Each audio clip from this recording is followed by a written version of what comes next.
जैसा कि आपने पार्ट 1 में देखा, हम सतपुड़ा के एक आदिवासी गांव में पारंपरिक तरीके से मछलियां पकड़ने निकले थे। शुरुआत में नदी पूरी सूखी दिखाई दे रही थी, लेकिन जैसे जैसे हम आगे बढ़ते गए हमें नदी में पानी का बड़ा साठा मिला। वहां हमने मोटर की मदद से पानी बाहर निकाला। इसी दौरान हमें कई सारे केकड़े मिले और नदी किनारे सांप भी दिखाई दिए।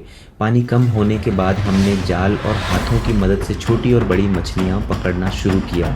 चारों तरफ इतनी सारी मछलियां थीं कि पूरा माहौल ही बदल गया। लेकिन दोस्तों, असली मज़ा अभी बाकी है, क्योंकि इस पार्ट में हम हाथों से छोटी छोटी मछलियां पकड़ने वाले हैं और आगे जो होने वाला है वो वीडियो को और भी ज़्यादा इंटरेस्टिंग बना देगा।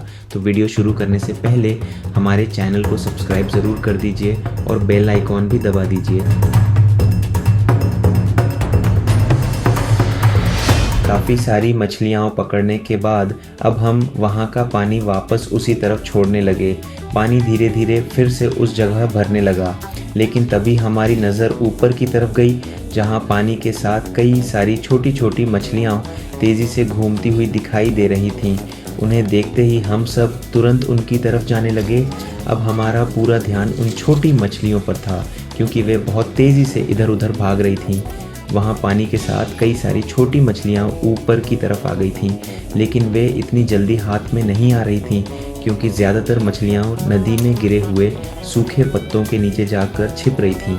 नदी किनारे पेड़ों के बहुत सारे सूखे पत्ते पानी में जमा हुए थे और छोटी मछलियाँ उन्हीं के बीच छिपकर बैठी थीं।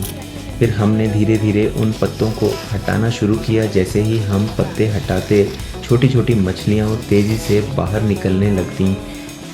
सूखे पत्तों को हटाने के बाद वहाँ थोड़ा थोड़ा पानी बचा हुआ था। फिर हम उस पानी को कटोरी की मदद से धीरे धीरे बाहर निकालने लगे।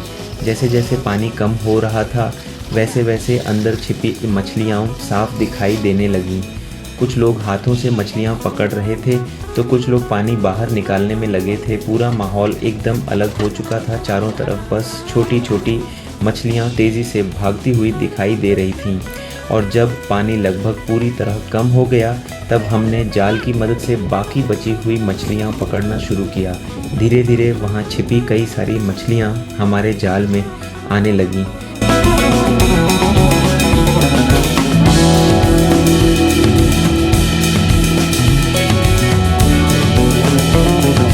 अब तक हम काफ़ी सारी छोटी और बड़ी मछलियाँ पकड़ चुके थे। धीरे धीरे शाम होने लगी थी और जंगल के बीच नदी का माहौल पूरी तरह बदल चुका था।